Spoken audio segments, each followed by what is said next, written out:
Amigos, sean ustedes bienvenidos a su programa Fe y Razón, aquí en María Visión. Damos la bienvenida y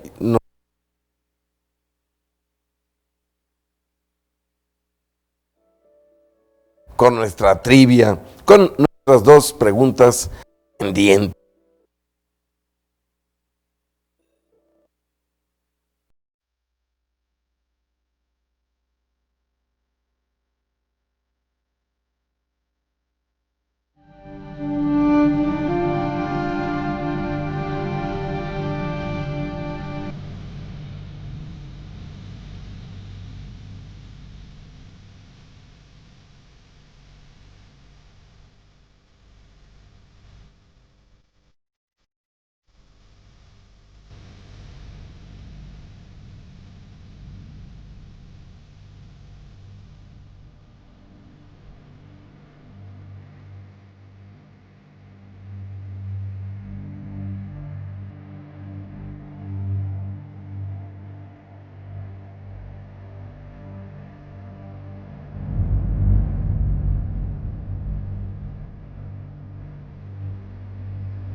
A Santa Margarita María de Alacoque, una monja francesa del monasterio de la Visitación de Santa María, un día se le apareció el Señor y le mostró su corazón. Le mostró su corazón diciéndole: he aquí el corazón que tanto ha amado a los hombres y de ellos no recibe más que desprecios.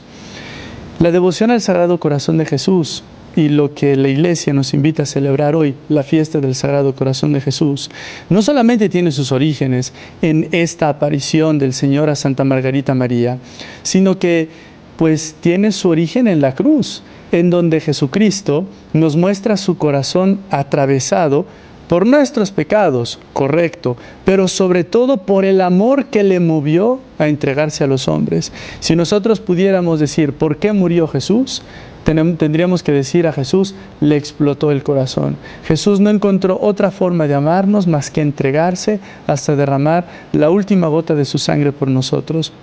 Es por eso que la Iglesia, y muchos papas así lo dicen, nos dice que pues para ser un verdadero cristiano tenemos que tener devoción al Sagrado Corazón de Jesús. Pero no es nada más la parte sentimental de Jesús, no es nada más contemplar cuánto nos ama, sino es tener en cuenta de que el yo del corazón humano de Jesús no es simplemente un hombre, sino es el yo divino, es la segunda persona de la Santísima Trinidad del Hijo, que ha querido amarnos de forma humana y uniéndose a un corazón humano, lo que hace es que nos da a nosotros, da a nuestro corazón la capacidad de poder amar como Él nos ha amado. Recuérdense que el Señor Jesús nos dice que no hay amor más grande que el que da la vida por sus amigos, y nos ha dejado como mandato que nos amemos los unos a los otros como Él nos ha amado. La única medida del amor es no tener medida. Y nosotros, con esta devoción al Sagrado Corazón de Jesús y con la fiesta que la Iglesia nos invita a celebrar hoy, contemplamos este corazón que tanto ha amado a los hombres y que nos invita con nuestro amor a reparar tantas ofensas que Él recibe, y a la vez, por medio de ese modelo que tenemos delante, que es el corazón humano de Jesús, poder amar tanto que también a nosotros nos explote el corazón de amor por Dios.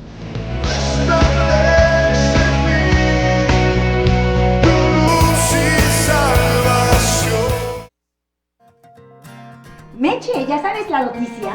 ¿Será que cambiamos de horario? Esa es la noticia, díselos a ellos. Amigos, familia de María Visión, a partir del lunes 20 de mayo tenemos una cita en punto de las 8:30 de la mañana, hora del centro de México. Y no nos vamos de aquí sin antes pedirte un favor. ¡Alégrate!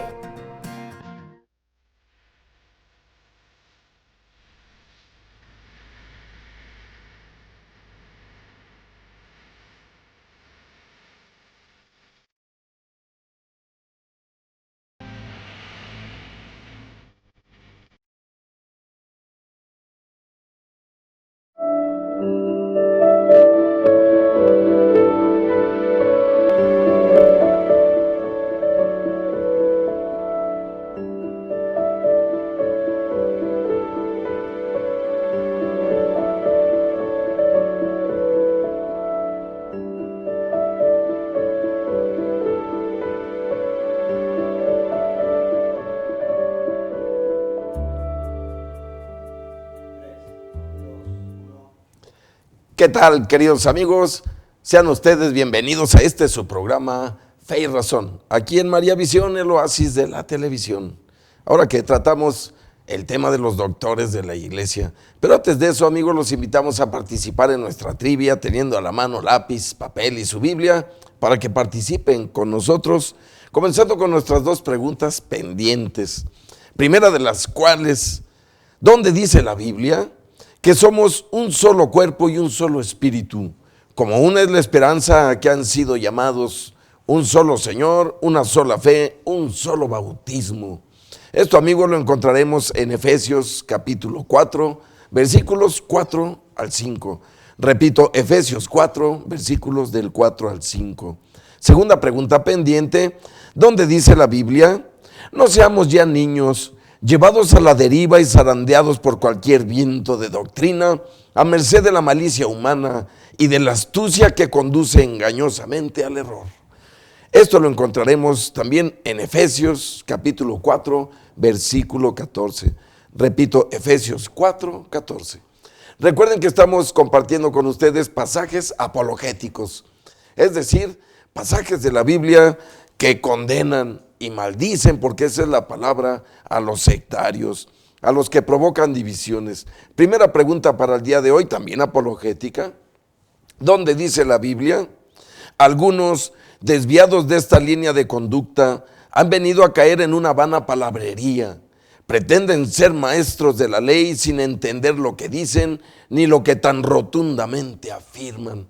¿Dónde dice esto la Biblia, amigos? Repito, algunos desviados de esta línea de conducta han venido a caer en una vana palabrería. Pretenden ser maestros de la ley sin entender lo que dicen y lo que tan rotundamente afirman. Segunda y última pregunta para el día de hoy. ¿Dónde dice la Biblia?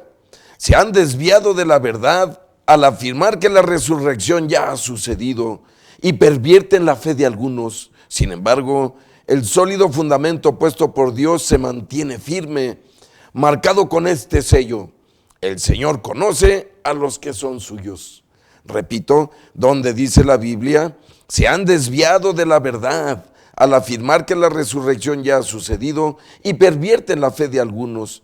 Sin embargo, el sólido fundamento puesto por Dios se mantiene firme, marcado con este sello: el Señor conoce a los que son suyos. ¿Dónde dice esto la Biblia, amigos? Llamen, participen. Llámenos a los teléfonos de María Visión o escríbanos a feyrazon@mariavision.com. Y ahora vamos con nuestro penúltimo doctor, o diríamos mejor dicho, doctora. Hoy vamos a compartir con ustedes una pequeña biografía, ni más ni menos que de Santa Teresa del Niño Jesús, más conocida como Santa Teresita. Santa Teresa del Niño Jesús y de la Santa Faz, o simplemente Santa Teresita, nació en Alençon, Francia, el 2 de enero de 1873 y murió en Lisieux el 30 de septiembre de 1897. Monja carmelita, descalza y doctora de la Iglesia Católica. Nació como María Francisca Teresa Martín Guerín. Era la menor de sus hermanos. Sus padres, Celia Guerín y Luis Martín, han sido declarados también beatos por la Iglesia Católica. Sintió la vocación religiosa desde muy pequeña, en la que ya venía pensando en ser llamada Teresa del Niño Jesús. En una visita al convento, la madre priora le dijo, sin que Teresa lo haya nunca mencionado: cuando vengas a vivir con nosotras, mi querida hija, te llamarás Teresa del Niño Jesús. Lo cual la santa interpretó como una delicadeza de mi amado niño Jesús. Cuando contaba 14 años, tomó ya la resolución de convertirse en religiosa. Tuvo muchos inconvenientes para su entrada al convento. Esto llevó a don Luis Martín, su padre, y a Teresa a conversar con el padre superior, quien también se negó. De ahí con el señor obispo de su diócesis, que tampoco aceptó, y finalmente decidió ir a hablar con el sumo pontífice a Roma, por aquel entonces el Papa León XIII, quien le recomendó obedecer las instrucciones de sus superiores. Finalmente le llegó el permiso solicitado al Papa, y es el 9 de abril de 1888 que es recibida por fin en el monasterio del Carmelo de Lisieux, con solo 15 años de edad. En dicha ciudad vivía desde los 4 años, pues tras la muerte de su madre, toda su familia se había trasladado allí para vivir. En su vida dio gran valor a la oración y a los pequeños actos. Sufrió la prueba de la fe desde el 5 de abril de 1896 hasta su muerte, tras unos meses de terribles padecimientos.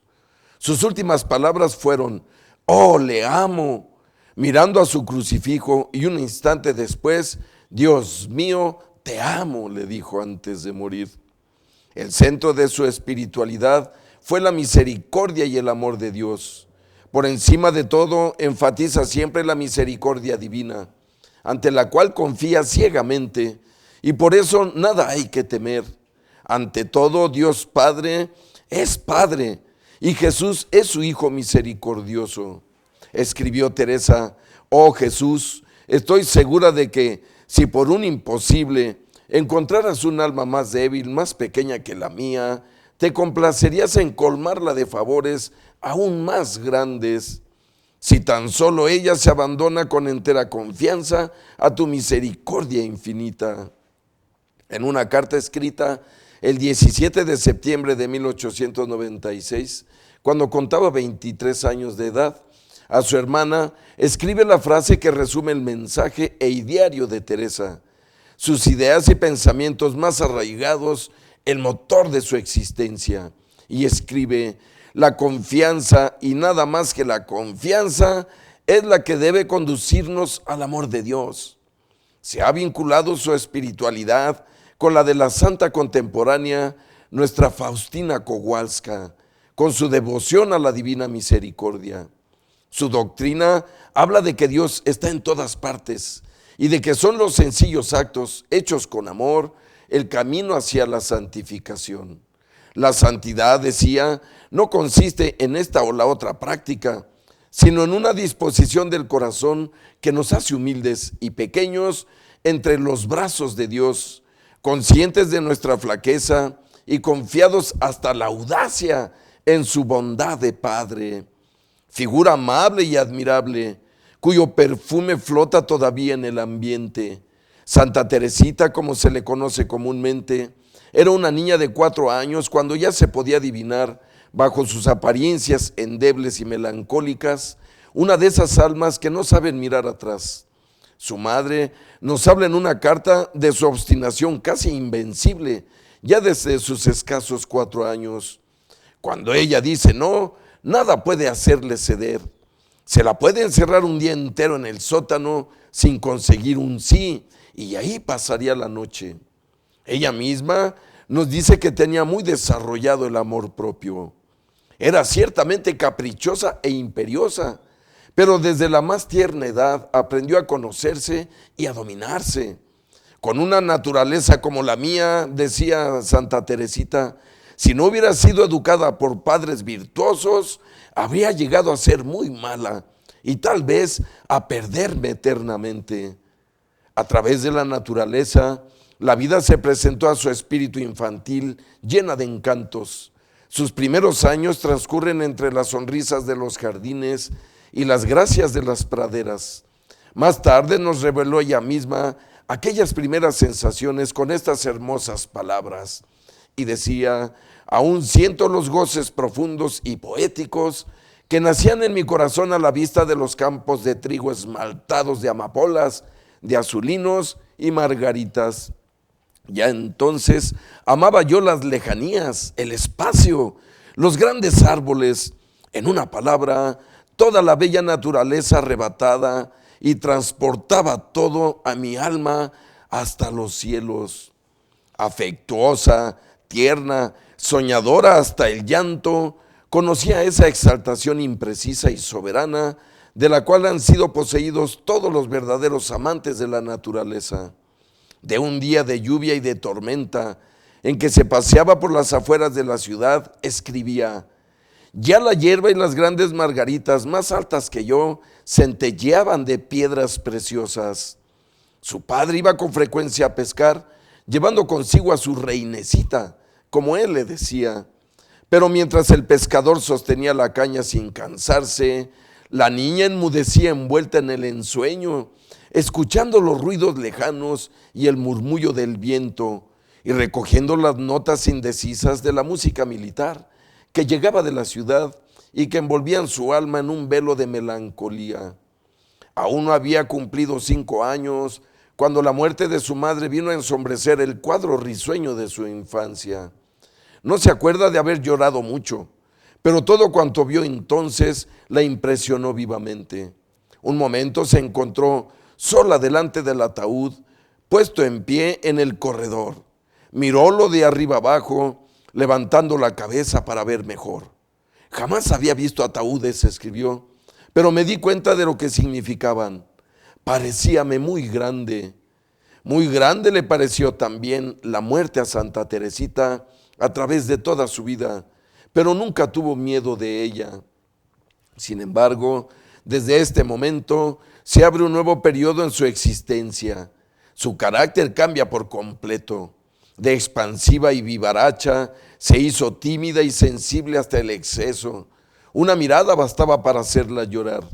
Huía de personas extrañas y no encontraba contento más que en la intimidad de la familia. Esto la hizo sufrir mucho en el trato con sus compañeras de colegio, aunque afortunadamente, dice ella, al llegar a los 14 años, volvió a recobrar su alegría infantil. Los misterios de la vida interior empezaban a abrirse a los ojos de su espíritu. Recuerdo, dice Teresita, que la palabra cielo fue la primera que supe leer sola. Un día el cielo claro de la campiña se cubrió de nubes, la tormenta estalló y Teresa vio caer un rayo en un campo cercano. Lejos de aterrarme, escribió más tarde, aquello me encantó. Parecíame que el buen Dios estaba más cerca de mí. Después de comer, salía de paseo con su padre y a la vuelta siempre entraba en alguna iglesia. Una tarde, cuando ya la familia se había trasladado a vivir a Lisieux, entraron en la capilla del Carmen. Mira, dulce reinecita, le dijo su padre, detrás de esa reja las santas religiosas rezan sin cesar al buen Dios. Esta frase hizo nacer en la niña el ideal de una vida consagrada enteramente a Dios. Algo más tarde, 3 de sus hermanas mayores se encerraban una tras otra de atrás de aquella reja. Ella no quiso ser menos, tenía la ambición de lo mejor. La idea de entrar en el Carmen de Lisieux se hizo en ella una obsesión, pero era demasiado joven y una grave enfermedad vino a poner otro obstáculo delante de ella. Era un mal extraño, deliraba con frecuencia, lanzaba gritos horrorosos, por todas partes veía precipicios y apariciones terroríficas. Un día, en los trances de la muerte, dirigió su mirada a una estatua de la Virgen que había en su habitación. Súbitamente la estatua se animó. Tomando una expresión tan bella, relató que jamás se podría encarecer aquella bella cara con belleza divina. Su rostro respiraba una dulzura, una bondad, una ternura inefables. Pero lo que me llegó hasta el fondo del alma fue su arrobadora sonrisa, cuenta Teresita. Desde ese momento desapareció su mal y nuevamente comenzó a pensar en ingresar en el convento. Pero todo el mundo le daba la misma respuesta: eres demasiado joven. Tenía 14 años, pero 14 años llenos y floridos. Conservamos un retrato de esta época que aparece en sus pantallas. Era realmente hermosa. Todos los testigos insisten sobre la dignidad y la gracia de su andar. La niña se había transformado en una mujercita, cuyos encantos levantaban un murmullo admirativo. En el transcurso de su viaje a Italia, se vio cortejada por un joven y no fue insensible a este homenaje. Siempre verídica, dijo más tarde a este respecto: fue preciso que yo me marchara, porque no hubiera tenido ánimo para resistir por largo tiempo. Tierna y ardiente, no desdeñaba el cariño humano, antes bien lo buscaba con avidez, cuando éste era santo. Tal vez por eso una de las cosas que más sentía era la inconsistencia humana en los sentimientos de amistad. Nos confiesa que en este punto ella no sacó más que amarguras, lo cual le parecía providencial, y de ello daba gracias a Dios. Con un corazón como el mío, decía, yo me hubiera dejado prender y cortar las alas. Su viaje a Roma en 1887, en compañía de una caravana de peregrinos, tenía como objeto conseguir del pontífice su pronta entrada en el Carmelo. Vio a León XIII, pero en compañía de los peregrinos. Estos debían desfilar delante del Padre Santo y besarle la mano, pero de ningún modo hablarle. Cuando le llegó la vez a Teresa, se arrodilló llena de angustia a los pies del Papa, los ojos bañados de lágrimas, y haciendo un supremo esfuerzo imploró: Santísimo Padre, tengo que pedirte una gracia muy grande. Entonces, platica ella, el pontífice incluso inclinó su cabeza hasta mí, tocando casi con su rostro el mío. Hubiérase dicho que sus negros y profundos ojos querían penetrar hasta lo más íntimo de mi alma. León XIII habló a la niña cariñosamente, pero en lo que se refiere al asunto que a Teresa más le interesaba, sus palabras más explícitas fueron estas: vamos, vamos, entrarás si lo quiere el buen Dios. Teresa quiso insistir, pero dos guardias nobles le cogieron por los brazos y fue preciso continuar las solicitudes en Francia. El obstáculo era siempre su corta edad, aunque tal vez se pensaba, sin decirlo, en la sensibilidad exquisita de aquella que, estando en el colegio, recogía llorando en las mañanas de invierno los pajarillos muertos de frío y los enterraba piadosamente. Sus deseos se vieron finalmente cumplidos el 9 de abril de 1888, cuando contaba 14 años. Aquel día, el último adiós al jardín de la casa paterna y al vasto mundo que le había parecido tan bello entre los esplendores de las tierras italianas. Delante del cielo de Italia había dicho ella: cuando encerrada en el Carmelo no pueda ver más que un trocito de cielo, me acordaré del día de hoy. No es que empezase una nueva vida. Toda la vida de Teresa nos sorprende por su unidad. Lisa, recta, es la obra maestra de una voluntad que responde a la gracia sin titubeos, pero ahora la va a vivir con más intensidad. Lo extraordinario se escondía dentro de su alma, era su amor. Ahora, escribía ella, no tengo más que un deseo: amar a Jesús hasta la locura. Este amor producía en ella un grande amor al prójimo, dándole a entender que su vida debía ser un sacrificio continuo por la salvación de las almas. Rezaba y ofrecía sus dolores por los misioneros, y no podía leer sin conmoverse la vida del bienaventurado Teófanes Bernard, que acababa de morir martirizado en el Tonquín, en el oriente lejano. Le amo, decía, porque es un pequeño santo, lleno de sencillez, que amaba a la Virgen y quería mucho a su familia, y vivía en un amoroso abandono en las manos de Dios. Amaba la alegría y la derramaba en torno suyo, pero su alma era un buen brasero que crepitaba y despedía llamas dolorosas. La enfermedad la minaba y atormentaba. Dios la probaba con la tortura terrible de los arideces continuas, y sus hermanas con los alfilerazos de la incomprensión, muy duros para un alma exquisita como la suya. ¡Ah!, exclamaba Teresita, nadie piensa en las almas, sino para herirlas. Muchas son enfermas, otras débiles, todas pacientes. ¡Qué ternura deberemos guardar para ellas! Su priora trataba con particular dureza. No podía encontrarme, decía Teresita, sin ser objeto de algún reproche. Así, un día en que Teresa iba, por orden de su maestra, a arrancar hierba del jardín, le dijo en tono desabrido: esta niña no hace absolutamente nada. Todos los días hay que mandarla de paseo. Poco antes de morir, Teresa podía decirle estas palabras: madre mía, mucho le agradezco el no haberme guardado jamás ningún miramiento. Y sonreía amablemente. Todo lo que sabemos de sus relaciones con las compañeras es de la misma calidad. reflejo de un dominio heroico de sí misma. Como San Bernardo pudiera haber dicho que su mayor penitencia era la vida común.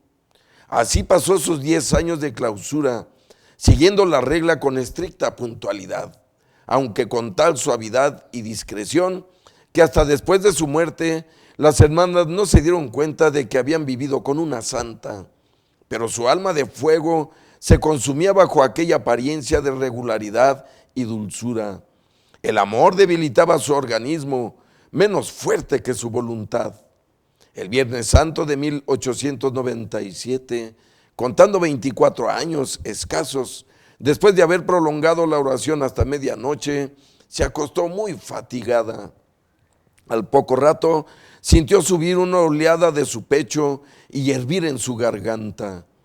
Por mortificación no encendió la bujía, pero al día siguiente observó que su pañuelo estaba lleno de sangre, muy alegre al considerar que aquello era el dulce y lejano murmullo de la llegada de Cristo.